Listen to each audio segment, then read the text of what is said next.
హరి ఓం. సత్యం బ్రూయాత్ ప్రియం బ్రూయాత్ కార్యక్రమానికి స్వాగతం. వాగర్ధావివ సంపృక్తౌ వాగర్ధ ప్రతిపత్తయే జగతః పితరౌ వందే పార్వతీ పరమేశ్వరౌ. స్కాందపురాణం సరళానువాదంలో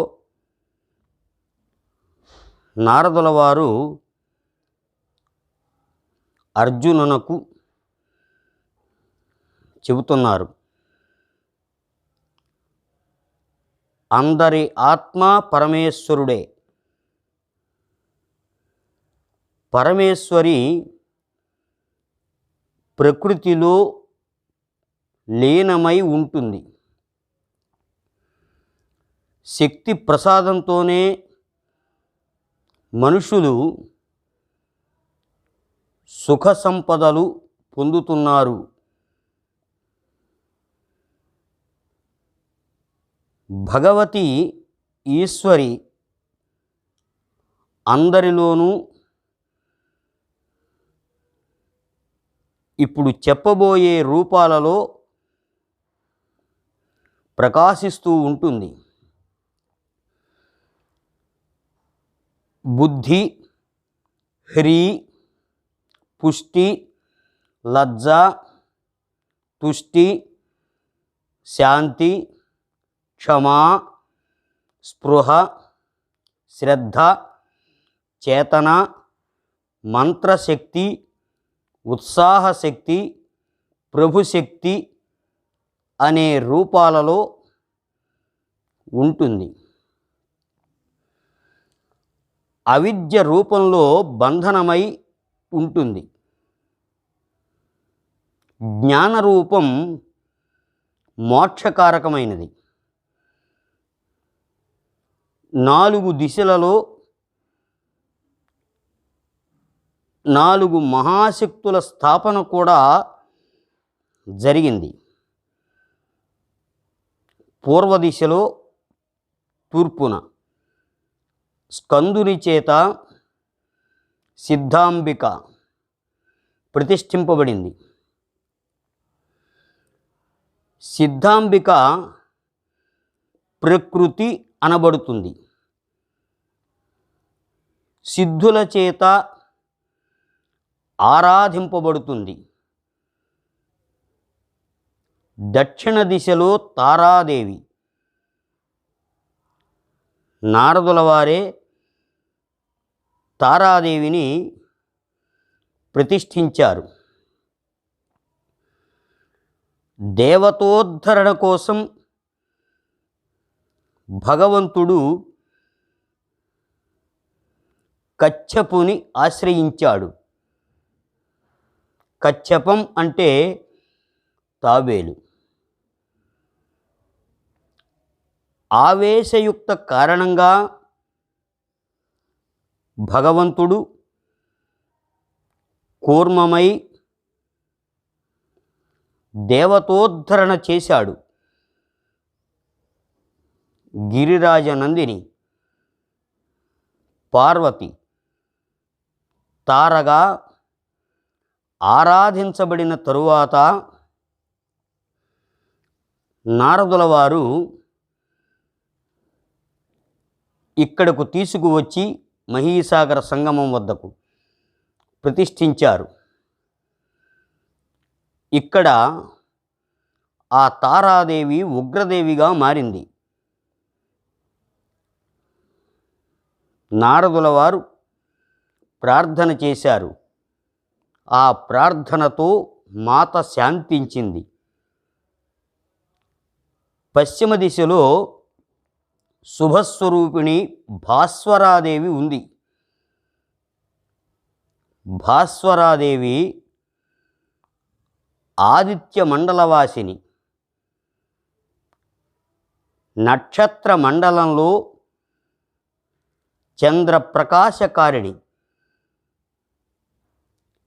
బ్రహ్మాండ కటాహం నుండి ఆమె వచ్చింది. పశ్చిమ దిక్కును ఆమె రక్షిస్తూ ఉంటుంది.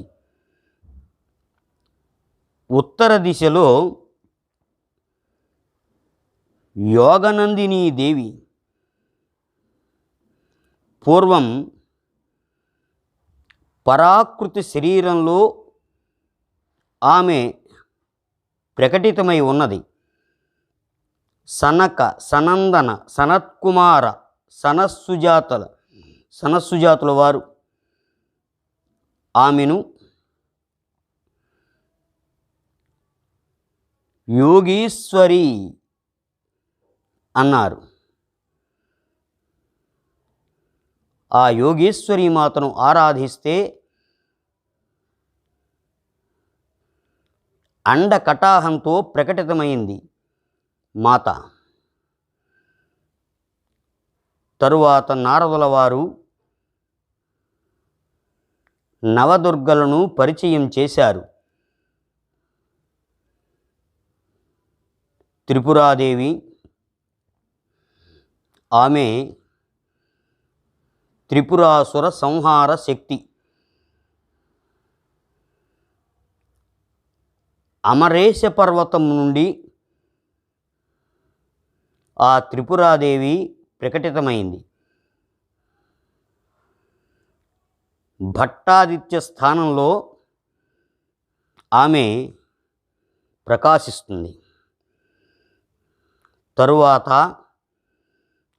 మాత కోలంబాదేవి వరాహ రూపంలో ఉన్న విష్ణువు జలం నుండి పైకి రావడంలో ఆమె శక్తిని ఇచ్చింది. కోలంబా అనే పేరుతో విష్ణువు మాతను ప్రార్థించాడు.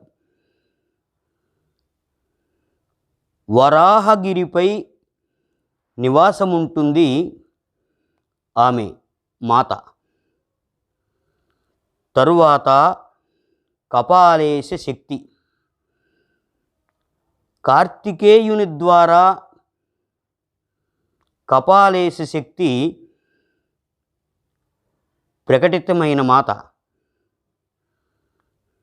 కపాలేశ్వర పూజ చేసి కపాలేశదేవిని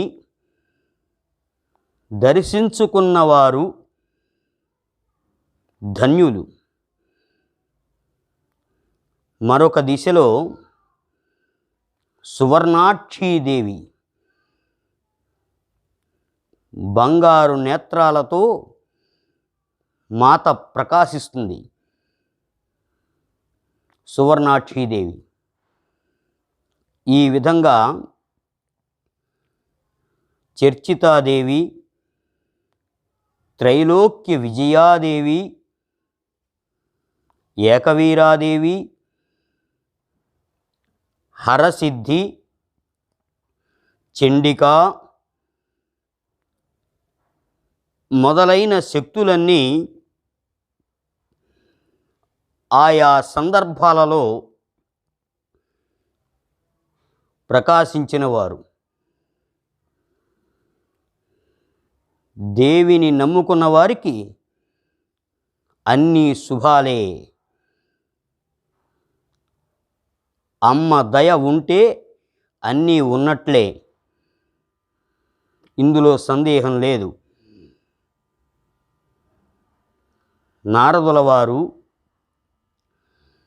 సోమేశ్వర సోమనాథస్వామి మహిమను చెబుతున్నారు.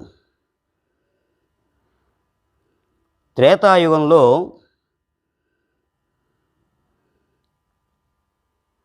గౌడ దేశంలో మహా తేజ సంపన్నులైన ఇద్దరు బ్రాహ్మణులు ఉండేవారు. వారి పేర్లు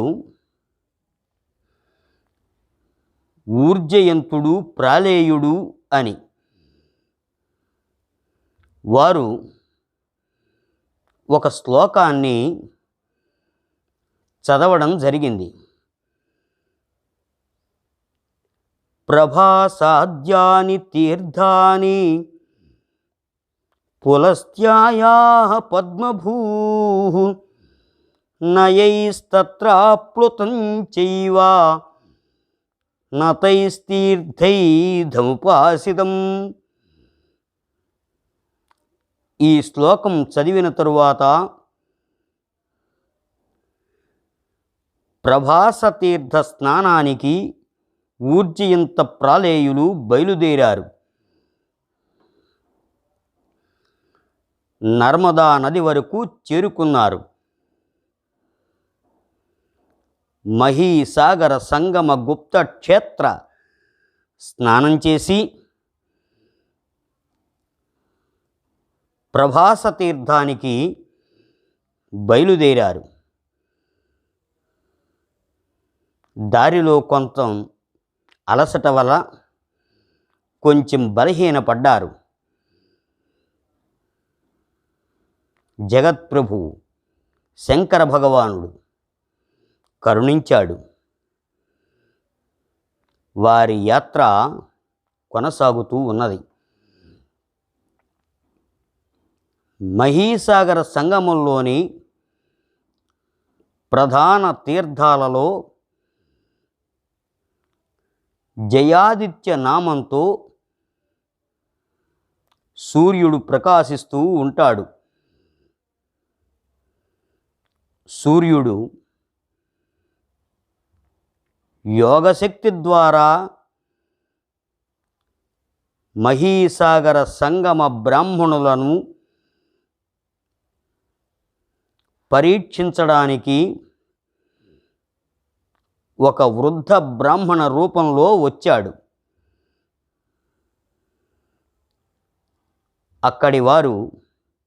అక్కడ ఉండే బ్రాహ్మణులందరూ వచ్చిన వృద్ధ బ్రాహ్మణుని భోజనం చేసి విశ్రాంతి తీసుకోండని అనగానే ఆ వృద్ధ బ్రాహ్మణుడు అన్నాడు, భోజనం ప్రాకృతం పరమం అని రెండు రకాలు. పరమమైనది మాత్రమే నేను స్వీకరిస్తాను అని వృద్ధ బ్రాహ్మణ రూపంలో ఉన్న సూర్యుడు అనగానే అక్కడే ఉన్న బ్రాహ్మణులలో 8 సంవత్సరాల కమఠుడు అనే బ్రాహ్మణ బాలుడు ప్రాకృతం పరమం అనే భోజనాలకు వివరణ ఇస్తున్నాడు. ప్రకృతిలో లభించే పదార్థాలతో పచనం చేయబడేది ప్రాకృతం అనబడుతుంది అని చెబుతూ, ప్రకృతిలోని 24 తత్వాల సముదాయంతో కూడినది ప్రాకృత భోజనం అనబడుతుంది. అది 6 రసాలతో కూడినది. రసాలు మధురామ్ల లవణ కటు కషాయ తిక్తాలు. ఆ విధంగా తయారయ్యేది 5 విధాలుగా ఉంటుంది. భక్ష్య, భోజ్య, పేయ, లేహ్య, చూష్యాలు అని. అటువంటి భోజనం శరీరంలోని క్షేత్రస్థానానికి తృప్తి కలిగిస్తుంది. అటువంటి భోజనం ప్రాకృత భోజనం.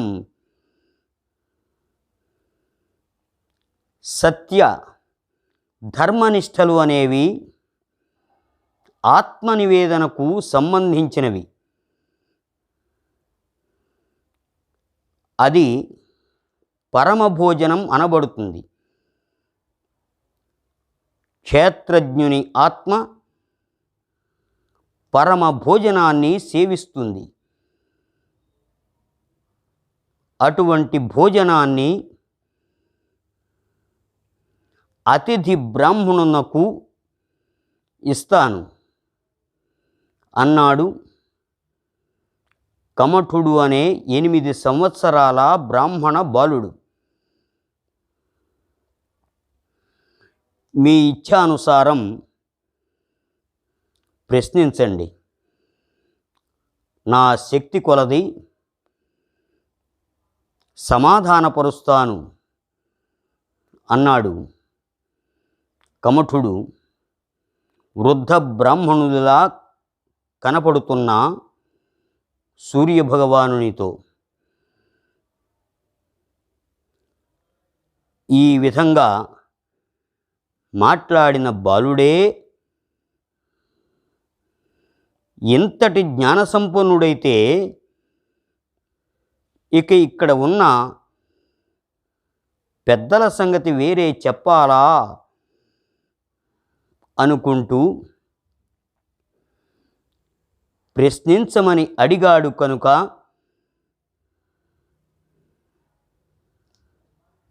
ప్రశ్నిస్తున్నాడు. జీవుడు ఎట్లు ఉద్భవిస్తాడు అని వృద్ధ బ్రాహ్మణ సూర్యభగవానుని ప్రశ్న. కమఠుడు సమాధానపరుస్తున్నాడు. జన్మ 3 రకాలు: పుణ్యం, పాపం, పాపపుణ్య మిశ్రమం. అవి సాత్విక, రాజస, తామసాలతో కూడినవి. సాత్వికులు స్వర్గానికి వెళ్ళి సమయానుసారం కింద పడిపోతారు. వారే ధనవంతులు, ధర్మం కలిగిన వారు, సుఖవంతులు. తమోగుణాన్ని కలిగినటువంటి వారు నరకానికి వెళ్ళి నానా యాతనలు అనుభవించి స్థావరయోని జన్మను పొందుతారు. తరువాత దీర్ఘకాలం అక్కడే ఉండి మహాత్ముల దర్శన, స్పర్శన, ఉపభోగాల కారణంగా ముక్తులై మనుషులుగా జన్మిస్తారు. మనుషులలో దుఃఖితులు, దరిద్రులుగా, దివ్యాంగులుగా ఉంటారు. ఇదంతా పాపపు లక్షణమే. పాపపుణ్యాల మిశ్రమం కలిగిన వారు పశు, పక్ష్యాది యోని జన్మను పొందుతారు. ఆ తరువాత ఏం జరిగింది అనేది కొనసాగింపు మరో రోజు చూద్దాం. స్వస్తి. శుభం భూయాత్.